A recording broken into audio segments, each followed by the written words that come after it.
Another beautiful day here in Cancun. No complaints at all. The tourist boats are getting ready to go. The music is starting. Hey, good morning. I know it's too bright outside. Let's go take a look. Welcome to the episode. And a normal Saturday is kicking off.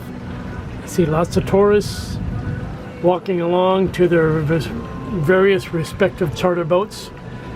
You'll see small groups pile on to some of these monohull yachts here, and they go out for a day. And bigger groups you'll see pile on to catamarans. These guys are probably heading for 17. Hey there, so welcome to the episode. In this episode, we're going to take a look at the completion of the Teak work that I've been working on as a level of effort project for a couple of months now. The sound in the background is just another tourist boat heading out. Today is going to be kind of a slacker tourist day for me too. I'm not really going to do much of anything. We'll take a look in this episode at the engine push button, which I replaced. Okay, and the main sail has been out for repair and has been returned. And I have my first failure of something I designed. So a temporary mod that I put in place a few months ago so I could get underway doesn't seem like it lasted, and I gotta go troubleshoot that. Damn it. But the big thing is the work list. I know I've been asked for, well, what's the total work list look like? And although I don't have the temporary mod correction on the list yet, we will take a look at the entire list as I see it of things that need to be done to the boat. And I look forward to your comments on that. So without further ado, let's get going. So that's the steering pedestal. The wheel is currently removed. Today we're going to take a look at what's behind this, because that does not come on. These two guys do come on. They seem to work just fine. I believe this is from the old autopilot. This is some sort of connector jack from some device. This is a light which does not work. And that is a mystery. So, okay, so starting from this guy, backside looks like that. I tried physically to get it out and just throw it away, but I can't physically get it off. I can turn the threads, but the thing just won't come out. So that's that. This is the engine start button. This switch, if turned up and down, if in a down position, it's now down, it makes these red lights come on. And those are pretty handy. I've got some on the inside too. I call them my night lights. You can see it down there in the bottom. So those I turn on at nighttime to give red lighting. So let's take a look at this guy. What's behind it? Well, it appears to have wiring going to it. Yeah, but I haven't traced the source of those, the red and the black, to see where they come from. I'm gonna have to chase that one down. No, for these two guys, what do we got? Okay, so the bottom one just have two wires cut off. No, actually one of them. So one wire's from the top device, one's from the bottom device, and they're each just chopped. So each of these things can come out and just be thrown in the trash. This one here, that's the back side of it. So it's not doing anything either. It's set for resistance mode. So let's just see here. The problem was when I pushed the button, the engine didn't start. And I exercised this a lot, so that's as close as it gets to zero. It's on the lowest scale for ohm meter. Let's open with vigor. That's half press, and then you finally get it to go.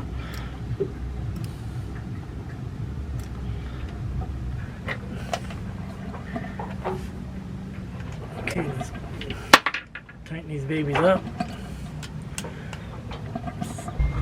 And that's what it looks like right now. It actually works too. See?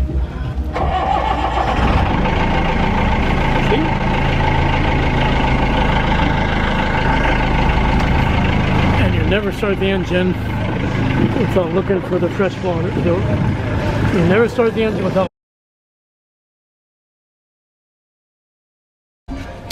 And this is what it looks like close up. So the truck, where the battens are, they get a copper truck.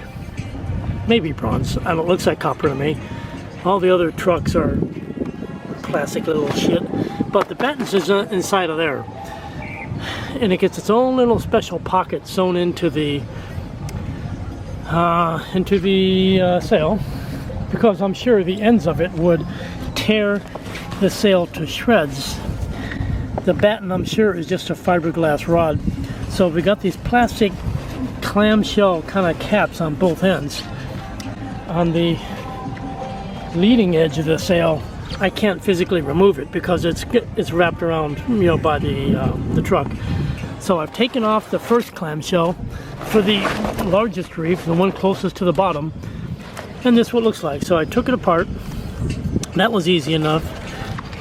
So my concern was that I'll never get the batten back in. You can see that the holes are pretty clearly punched, and I should be able to feed the screws back through. That was one of my concerns. On this side of the sail, you can see kind of why we have these plastic things. See the tears? I don't think that was intended. The end of this thing looks like it's just a fiberglass pole, and I can probably pull it out quite easily, but it chews up the sail, so that's why they put these things on it. So I'm going to go to the other end and try to take out the batten and see what happens.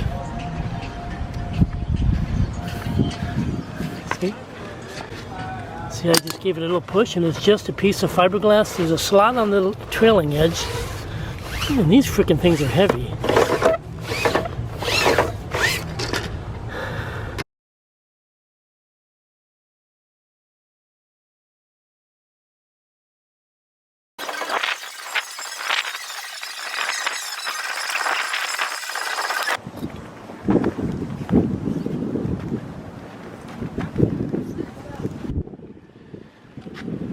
Reinforced there.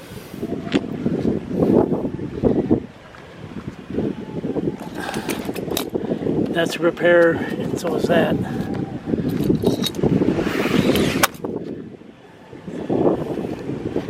And same big old patch here. I suppose I would have asked for more stitching. Forget the flap. You can see the hole in the fabric, and that's where the batten has to go, and it's got to slide all the way in to the other end. But it has to fit into a similar gap like this. Yeah, so it's not so easy to do. You want to fit it in here, and it's got to go into the black plastic fitting on the other end. But the black plastic fitting looks like this, right? And on the inside of it, it's got this stop. So I've got to get the batten to go off far enough in the hole in the fabric so that it'll get past this stop, and then this thing will hold the batten in place so the fabric is not bearing the force on the batten. Does that make sense? So the end of the batten is just a piece of fiberglass rod, a flat rod, and it can be quite sharp, and you can imagine what that would do to a sail fabric. It would just tear it to shreds. So.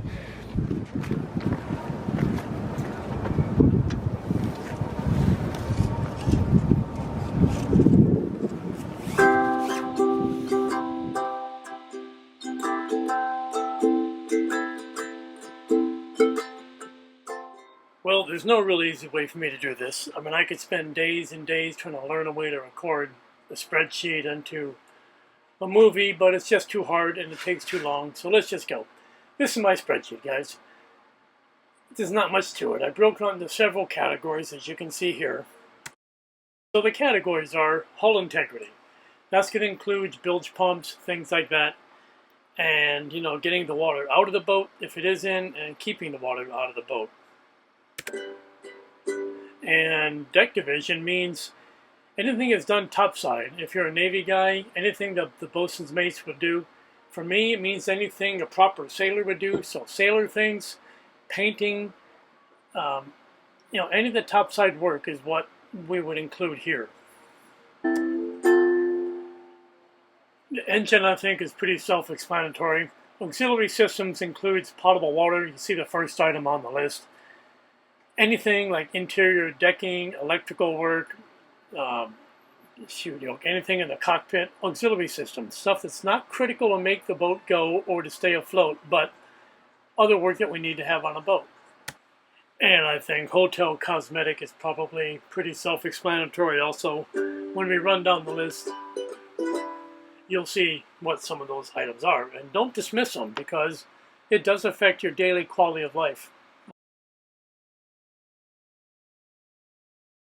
Okay, so we are not filtered in any way. All of the columns are in. That is hull integrity, issues, deck, engine, auxiliary systems, hotel and cosmetic. I cut off the ones which are fixed for haul out. We'll talk about that separately. So from the top, potable water. What's wrong with it? Well, you can drink it, so that's good. And it all works. The electric pump works, and there's really no existing crises there. But I'm reliant on one DC powered electric pump. There ought to be a manual pump, whether it's a foot pump or a hand pump, and I don't have one.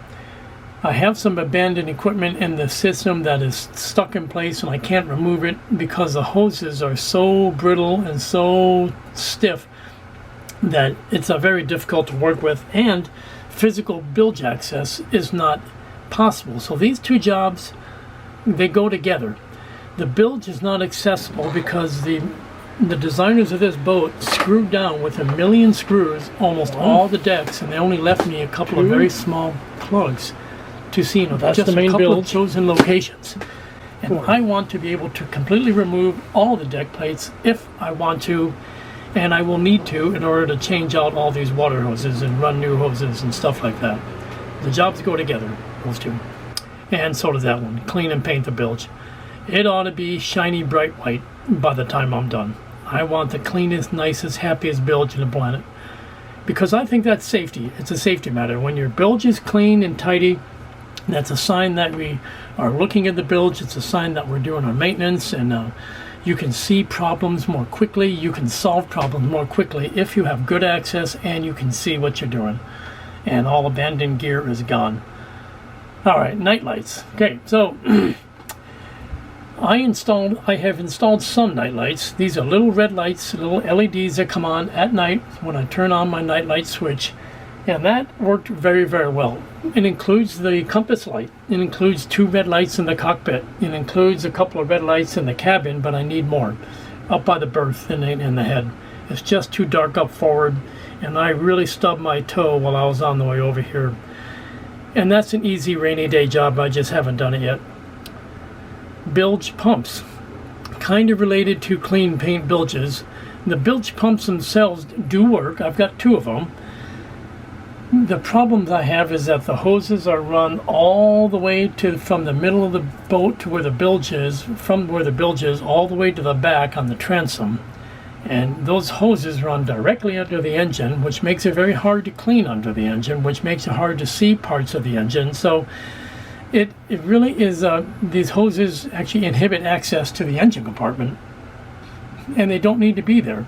They could very easily run 1 meter to the side of the boat and get pumped out overboard, within a meter of the bilge pumps, and they don't. So I do not know why the designers and existing owners, previous owners, decided that they needed to have all the bilge discharges run all the way aft. I don't like that practice. I'm going to change that.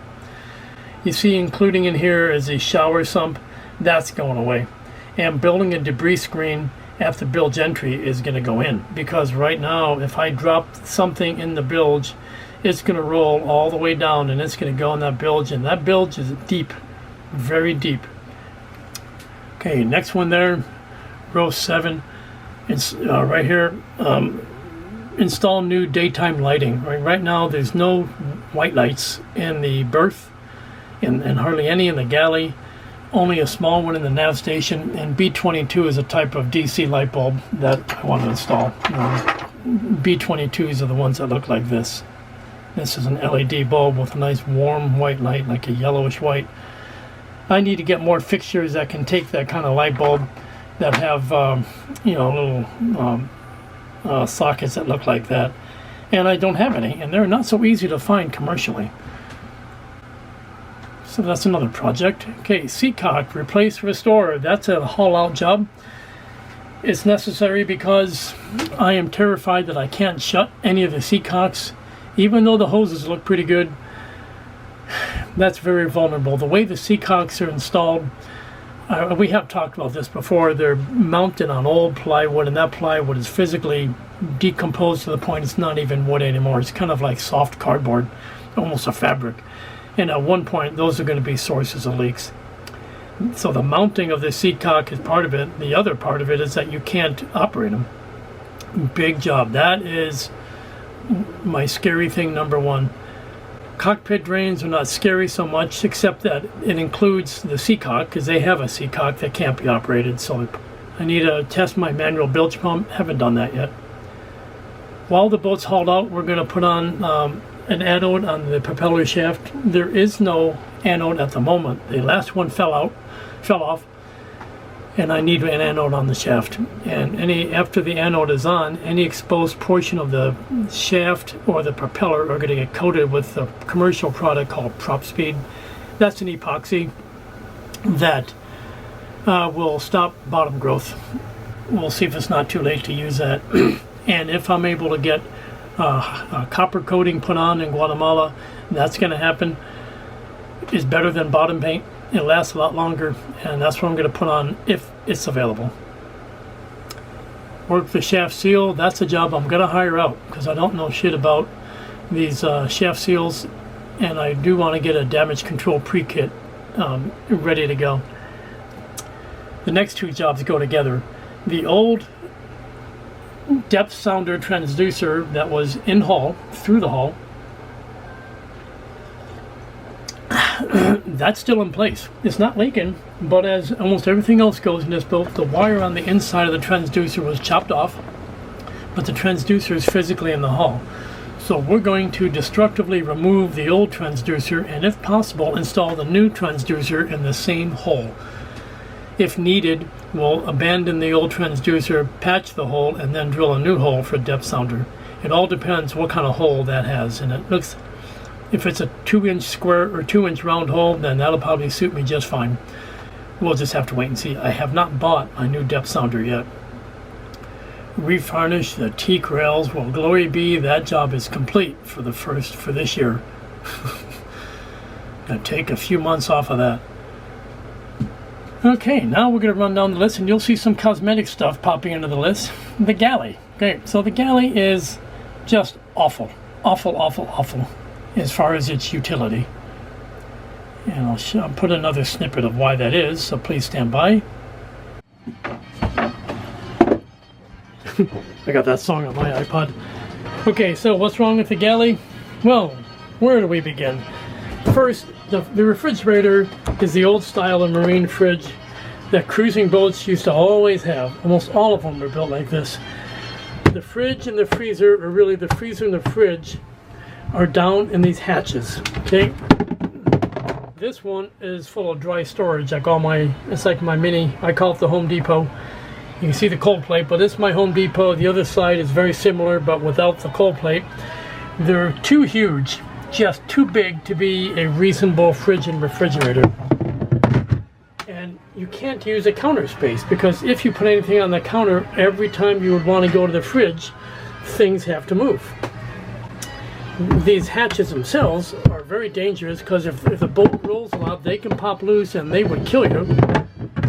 So that's part of it. The refrigerator situation is very awful. I don't have a meaningful stove. The old propane oven didn't work, and it's gone. You see a microwave down there, which is not long for this world. I don't plan to keep it much more. I have a temporary alcohol stove here, which does work, but that means everything has got to be stovetop cooking. The sink is no problem. Other than the whole area is generally ugly. So, and it's not user friendly. I detest the black Formica stuff. Over here, dry storage is down another hole. Again, it's okay to have dry storage be a huge cavernous bin, but you know, your canned goods are at the bottom, of course, and noodles on top and stuff like that, but it's just not good space utilization. So, figuring out storage, cooking, and refrigeration are still open problems. Okay, so now you've seen what's wrong with the galley. The head is fine. The whole compartment is pretty good. It's nice and clean, it's bright, it's airy. The only problem is I have a traditional marine head with a holding tank and all that. What's weird is I do not have a macerator pump to pump the contents of the holding tank overboard. This boat, this is kind of weird. So it's got a holding tank, but you can't get anything out of the holding tank unless you go to a haul out or a pump out station and they pump out the tank. And I don't want to deal with that ever again. So the plan is to buy a composting toilet. That's like $1,000 deal. Really, the one I had in Scotland was $1,000. Abandoned the deck fitting on the top of the boat because that's where the pump out station was. Abandoned the saltwater intake, which is below the waterline. Abandoned the discharge, which is below the waterline. That'll eliminate 2 flooding hazards. Again, those are hull fittings that can't be operated. Remove physically the holding tank, and that area under the bed will turn into a huge, almost garage-like storage area. And we're going to clean that up and put some lighting down there, so it'll be meaningful storage, which will really help out, you know. Okay, deck division. The cockpit cover on power boats we call them biminis, but for whatever reason on sailboats they don't call them biminis, but that's what it is. Stainless steel tubing covered with canvas. Okay, I'm going to buy a welding machine and stainless steel wire, and I'm going to make the damn thing myself. And the design is in my head, but I don't have it written down. There are some pieces of wood that I identified topside that need to be replaced, and I'll work on that if I can find a carpinteria in Guatemala. I'll do that and buy some pieces of wood. That's just physical work, and there's not much to it. The mainsail, that job is done. It's been repaired. Okay, so new sails, don't want to do that. That's too expensive. I would rather buy the hydrovane for steering than buy new sails, unless the repair in the mainsail just doesn't hold up. Clean and paint the lazarettes, that's just for storage items. Demob the auto helm and the old water heater, those jobs are both done. Clean and paint the cockpit, that's going to be the last thing I do as far as this first wave of work. Because I use the cockpit as my garage, as a workshop. It gets dirty all the time. It would be heartbreaking to paint it now because I'll just go trash it again. Going to repaint the red on the hull. I'll be doing that this week. Going to repaint the white portion of the hull. Dazzle scheme. I'll leave that as that'll be a lookup for you guys. In the living room. Okay, well, I'm going to make a separate video clip for that. So the title is "What's Wrong with My Living Room?" Living room itself. So you can see a television that can move around.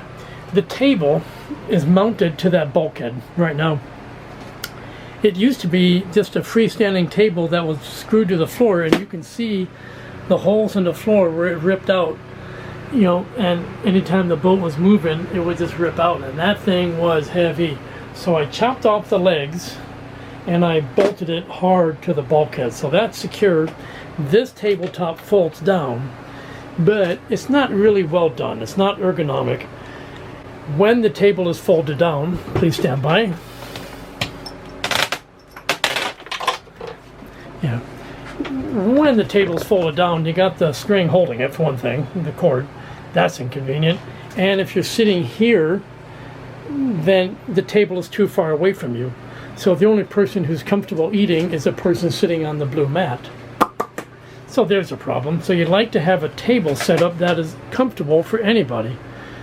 And you like to have seating that's comfortable for anybody. And I could get cushions, of course, move my bags because they're in the way, get my I Love Me pictures off the wall, they're in the way. And question is what to do. You know, I'd really love to have some comfortable seating so my girlfriend and I can sit side by side on a sofa and watch a movie. And trying to do that in this space ought to be possible. It's a better space than most sailboats have, and it's a blank slate. So I'm just thinking now, what's the best way to play it? If anybody wants to do interior designing, you just tell me and I will send you the dimensions, and I look forward to your solution. The only limitation is down below, there's a non-functioning air conditioner under that seat. Now that can move. That doesn't have to be an air conditioner down there. We could put that, say, under the main berth, you know, in the other cabin if we wanted to. And there's a water tank under that, so you can't move that bench under the blue mat. Can't move it. That's a water tank down there, and I'm keeping that. So, what's wrong with the living room? You're looking at it. Okay, clear off gear off the mast. Now, why is that? Well, there is so much stuff on the mast that twice while I was coming down here across the Gulf of Mexico, sailing alone, I got the halyards fouled up on the radar and its bracket, and also on the old radar reflector brackets, which were left up there. And I vowed that those damn things are coming off, and I've gotten the radar and its bracket off, and this loose wire rope, that's gone, but I have not removed the two radar reflector brackets, only because the screws are so tight, I can't bust them loose. And I do not have my impact set or screwdrivers. So the plan is to climb the mast one more time with my grinder in hand, my angle grinder, and I'm going to grind the screw heads off and get those damn things off. They're coming off. Okay, so engine, alrighty. Engine instrumentation. Would you believe that my tachometer doesn't work? My oil pressure indicator doesn't work. The freshwater temperature indicator is suspect. Yeah, so really we need to overhaul on that. It's probably almost original equipment gear, probably 40 years old. It's time, and we're due. It's a question of buying the right things, and I really haven't given that any attention at all. Engine alternator, I want to replace one day. That's because now I'm going with lithium batteries, and at the moment when the engine's running, it's only charging the engine start battery, but I ought to be able to run the engine to charge my lithium battery. And I don't know that my machine is smart enough to know how to charge two different types of batteries at the same time. Okay, and DC electrical, AC electrical, both of them are trouble. The AC system poses a real clear and present danger because it's 120 volts and it scares the hell out of me. I hear sparking sounds, the lights flicker if you look at it funny. So I have all the new kit. I was just waiting until I spent a week or so at anchor, and then I could safely, you know, be demobbed from shore power, and I can go after that job. The DC system is going to take a little creativity. When's the right time to tear apart your DC electric panel, you know, and do that work? The answer is probably while you're in port connected to shore power. But I don't have any pieces parts. I mean, I need more bus bars, I need ground buses, I need more switches, and I need a panel, and I want ammeters. I don't have any of the gear yet. I'm having difficulty finding it down here. So we're going to work on that. Okay, and the others are, this is a big one, right? The hydrovane. I would love to buy one and then install one, but they're $6,000. And I might do it anyway. If I can get away with not buying a new sail, I will buy the hydrovane and try to install that in Guatemala. That would be added to my Guatemala list. New anchor chain only because the chain that I have is just as long as what I would like. Running rigging refers to the sheets. So the general sheets are pretty rough shape. They need to be replaced. But rope, cording rope for the general sheets, it's over $1 a foot. That's expensive stuff, and you're easily getting into $500, $600, $700 of rope when you start buying new rope topside. And there's a GoPro. I do want to buy a GoPro when I can find one. So there you have it, boys and girls. It's one of the tourist boats heading out. Really, it looks like they come back having had fun. Hey, so thank you for watching the episode. I'm going to go relax the rest of the day and try to take it easy. So I really look forward to your comments on this work list.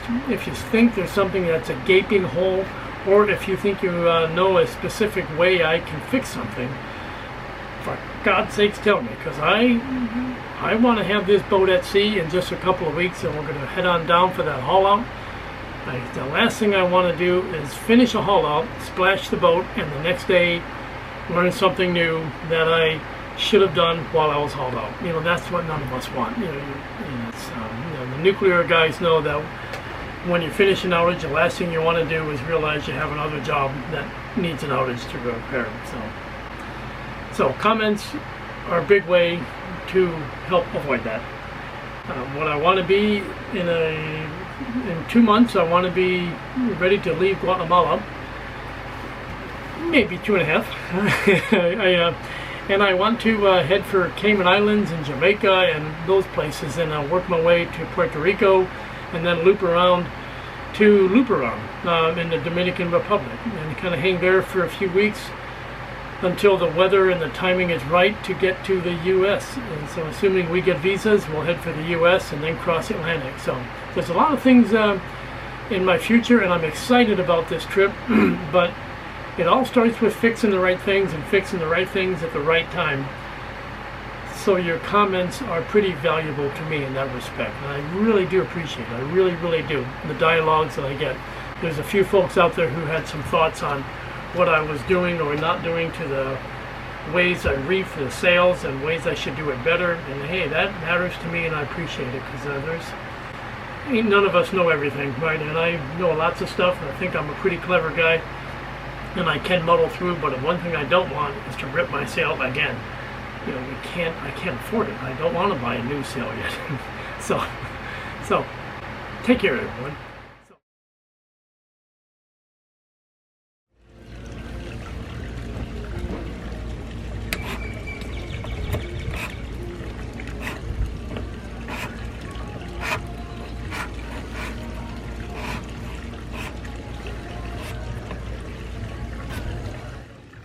Yeah, you see the spots where water gets through, and that's what it looks like underneath. In some cases it's worse. I mean, this entire area here was all pretty well blackened. If I got the finish off, I can see that that's an old crack, and that's epoxy. That gray stuff there, that's epoxy. I'm not going to try to dig that up. It looks like it's got pretty good adhesion. But this whole area was pretty black and mildewy, so I'm gonna hit that with bleach and acid. This side here, I mean, it's amazing how easily some of the, and it's probably worrisome, right? How easily some of this finish comes off. I mean, see, that's what you get.